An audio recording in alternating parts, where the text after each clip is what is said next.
welcome to Gripping Tales. Are you ready for today's video? It starts now. Is there more to lockdown than we've been told? Was it more than just being trapped inside with the virus? Was there something even more disturbing going on? In 2020, millions of people found themselves alone, completely alone, no visitors, no human contact, just them, their apartments, and silence. And in that silence, something changed. People started hearing things.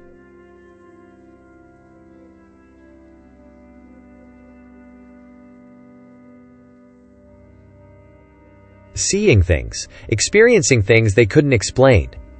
Tonight I'm sharing 5 terrifying true stories from people who lived alone during COVID-19 lockdown. These aren't stories about loneliness or mental health struggles, though those were real. These are stories about people who realized, after weeks of isolation, that they might not have been alone after all. From footsteps in empty apartments, to voices calling their names, to figures appearing in doorways that vanished when approached. These documented accounts prove that extreme isolation does something to the human mind. Or maybe, it lets you see things that were always there but you were too busy to notice. Either way, these 5 people will never forget what they experienced while the world was locked down. Let's isolate. This story comes from a man we'll call David, who lived alone in a 3rd-floor apartment in Brooklyn, New York. His building was old, pre-war construction, with thin walls and creaky floors. Before lockdown, he'd grown used to the ambient noise of city life. Neighbors talking, traffic outside, footsteps from the apartment above. But when New York went into lockdown in March 2020, everything changed. His building went silent. Neighbors, who'd once been noisy, disappeared. Many fled to family homes outside the city. David's upstairs neighbor, an elderly woman, moved in with her daughter. The apartment above him was empty. Or so he thought. For the first 2 weeks, David enjoyed the quiet. He worked from home, attended Zoom meetings, and settled into a routine. Then, around week 3, he started hearing footsteps. Not faint, not subtle, heavy. Deliberate footsteps, coming from the apartment directly above his bedroom. Always at night. Always around 2 a.m. David assumed his upstairs neighbor had returned. But when he checked the building directory and asked the superintendent, he was told the apartment was still vacant. The elderly woman hadn't come back. Maybe someone's squatting, David thought. He called building management. They sent someone to check. The apartment was locked, empty, undisturbed. But the footsteps continued. Every night, 2 a.m., like clockwork, pacing back and forth, sometimes stopping directly above David's bed, as if standing there, listening. David started recording the sounds on his phone. The audio was clear: footsteps, creaking floorboards, the unmistakable sound of someone walking in the unit above. He showed the recordings to building management. They were baffled. They checked the apartment again. Still empty. They even brought in a structural engineer to see if the building was settling in unusual ways. Nothing explained it. One night, at 2:15 a.m., David had had enough. He grabbed a flashlight and went upstairs. He stood outside the vacant apartment and listened. The footsteps were there, inside the apartment, moving from the bedroom to the living room. He knocked. The footsteps stopped immediately. He waited. Silence. He knocked again. Hello? Is someone in there? No response. Just absolute, crushing silence.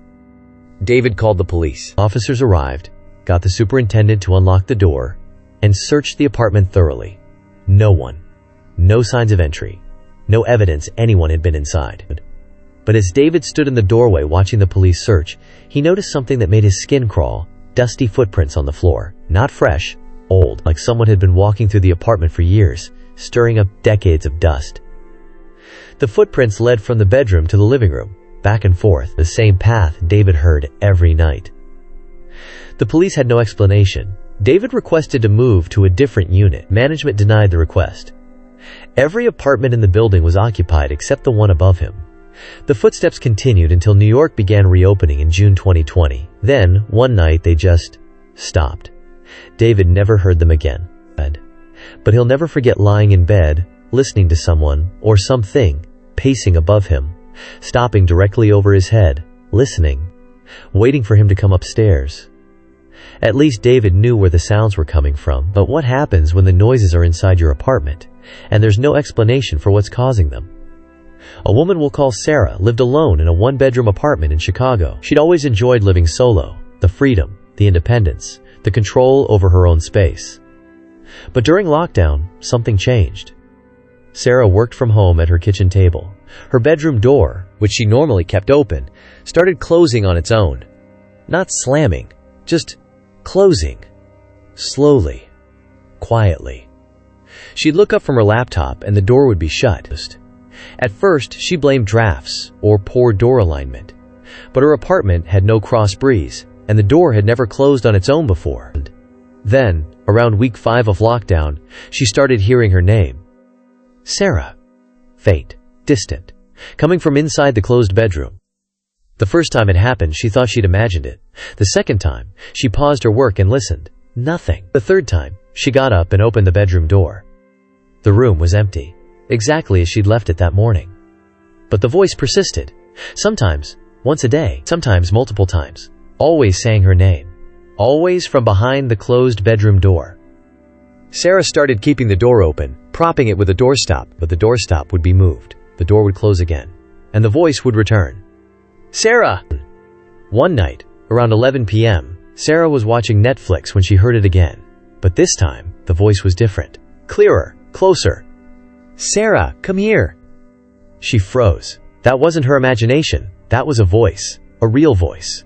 Coming from her bedroom. She grabbed her phone and called a friend. As she was explaining what was happening, the bedroom door opened. Slowly, all the way. Sarah could see into the room from where she was sitting. It was dark, empty, but the door was wide open now, something it had never done on its own before. Her friend stayed on the phone with her while Sarah searched the apartment. She checked closets, under the bed, behind furniture. Nothing. She even checked the windows, all locked from the inside. Sarah spent the night at her friend's place. When she returned the next morning, the bedroom door was closed again. She contacted her landlord, asking if anyone else had keys to her apartment. No, just her and the building super, who confirmed he hadn't entered her unit. The voice stopped after that night. But Sarah never felt comfortable in that apartment again. She moved out as soon as her lease ended. She told friends about the experience, and one asked, "Did anyone die in that apartment before you moved in?" Sarah didn't know. But after she moved out, she did some research. The previous tenant, an elderly man, had died in the bedroom. Natural causes. He'd lived alone and wasn't discovered for 3 days. Sarah never found out if that had anything to do with the voice. But she knows one thing. Whatever called her name knew who she was. And it wanted her to come into that bedroom. Homies. Voices are unnerving, but they're somewhat explainable. Auditory hallucinations, stress, isolation. But what happens when you see something, when a figure appears that shouldn't exist? This story comes from a man we'll call James, who lived alone in a studio apartment in Seattle. His apartment was small, one main room with a tiny bathroom and a narrow hallway leading to the front door. James had lived there for 2 years without incident, but during lockdown, specifically around week 8, he started waking up at 4 a.m. every single night. Not gradually, not naturally here. He'd snap awake, suddenly and completely alert, as if something had woken him. And every time he woke, he'd see the same thing, a figure standing in his hallway. The hallway was only about 6 feet long. The figure stood at the far end, near the front door, completely still. It was tall, taller than James, and its silhouette was dark against the faint light from the window. The first time it happened, James assumed it was a coat or bag casting a shadow. He turned on the light. Nothing was there. The second time, he got out of bed and walked toward it. As he approached, the figure vanished. Not quickly, just faded, like mist dissipating. But this happened every night for 2 weeks. James tried everything. He rearranged furniture. He removed anything that could cast shadows. He even slept with the lights on. But at 4 a.m., he'd wake up, and the figure would be there. He started taking photos. In every photo, the hallway was empty, but James could see it with his own eyes. A tall, dark figure, standing motionless, watching him sleep. One night, James decided to confront it. He woke at 4 a.m. as usual. The figure was there. Instead of turning on the light, James sat up in bed and spoke. "Who are you? What do you want?" The figure didn't move. But James heard something. A sound. Faint, like breathing. Or maybe wind. He couldn't tell. "Leave me alone," James said, his voice shaking. The figure turned. Not its body, its head. It rotated slowly, unnaturally, until it was facing James directly. James couldn't see its face, just the outline of a head, turning toward him in the darkness. He grabbed his phone and turned on the flashlight. The hallway was empty. James didn't sleep the rest of that night. He sat in bed, lights on, until morning. The figure didn't appear the next night, or the night after. It never came back. No. But James has a theory. During lockdown, people died alone in their apartments all over the world. Some weren't discovered for days or weeks. His building was old. Hundreds of people had lived and died there over the decades. James wonders, was the figure someone who died in that building? Someone who died alone, unnoticed, and was still trying to be seen? Or was it something his mind created after weeks of isolation, a manifestation of his own loneliness and fear? He'll never know, but he'll never forget the way the figure's head turned, the way it looked at him, the way it felt like it was waiting for something. James's figure disappeared after lockdown restrictions lifted. But not everyone's experiences ended when the world reopened. Some people discovered things that had been happening while they were isolated, things they never would have noticed if they hadn't been stuck inside. A woman we'll call Emily worked from home during lockdown in a small apartment in Austin, Texas. She spent 8 to 10 hours a day on Zoom calls for work. Her laptop sat on her kitchen table, webcam facing her. Around week 6, Emily started noticing something odd. Her webcam light would turn on when she wasn't using her laptop. The tiny green indicator light next to the camera, the one that glows during Zoom meetings, would illuminate randomly. She'd be watching TV, and out of the corner of her eye she'd see it. Green light, camera on. At first, she thought it was software glitches, apps, updating in the background, maybe triggering the camera. She closed all applications. The light turned on anyway. She ran antivirus software. Nothing detected. She updated her operating system. The problem persisted. Then Emily had a horrifying thought. What if someone was watching her? She covered the webcam with tape, a basic security measure she should have done from the start. But that night, lying in bed, she realized something. If someone had been accessing her camera, how long had they been watching? Emily checked her laptop's activity logs. What she found made her physically ill. Her webcam had been activated dozens of times over the past 6 weeks. Not by her, by a remote access program she didn't recognize. Someone had installed software on her laptop, probably through a phishing email or compromised download, and had been watching her through her own camera. Emily called the police and a cybersecurity expert. They confirmed she'd been hacked. Someone had been watching her, remotely, for over a month.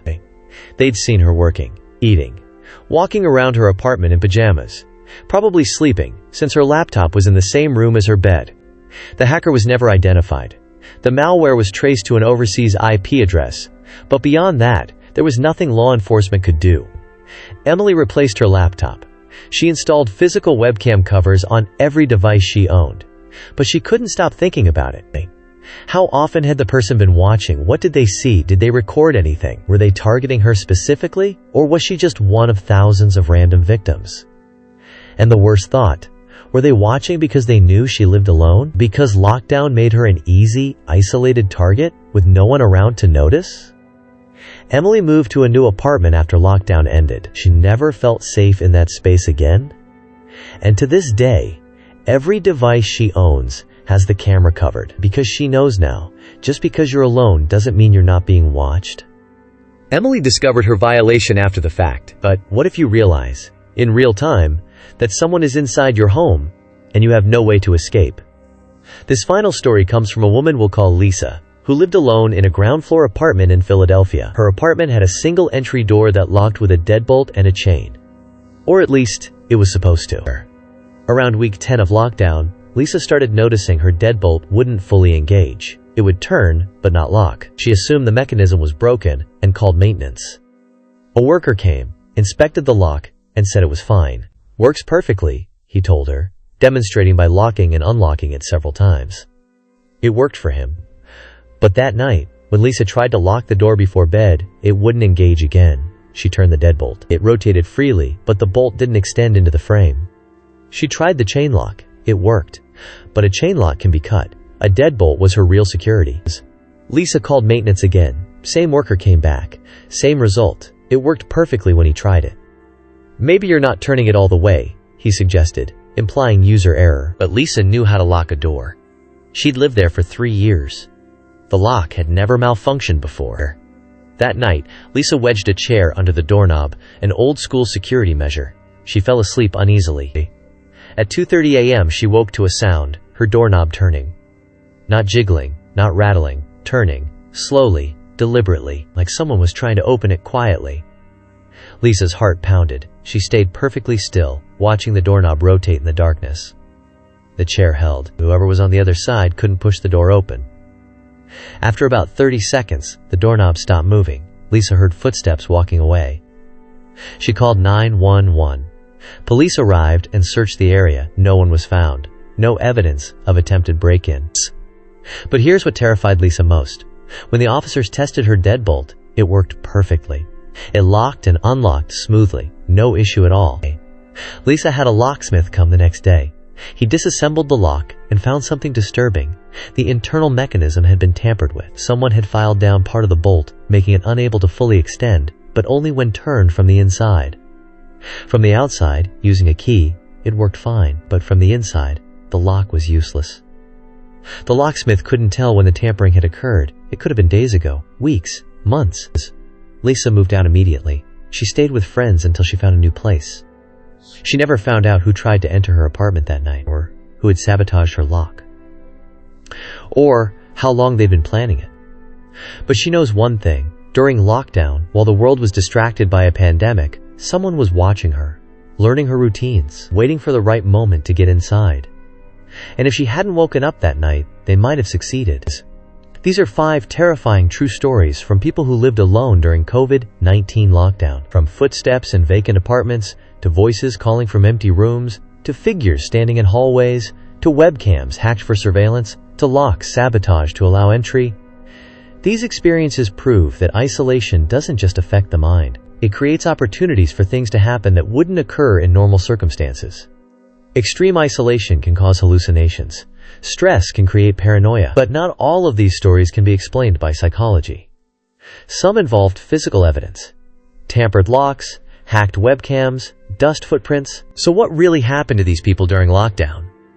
Were they experiencing the psychological effects of extreme isolation? Or did being alone, truly alone, make them aware of things that had always been there, but they'd been too busy to notice?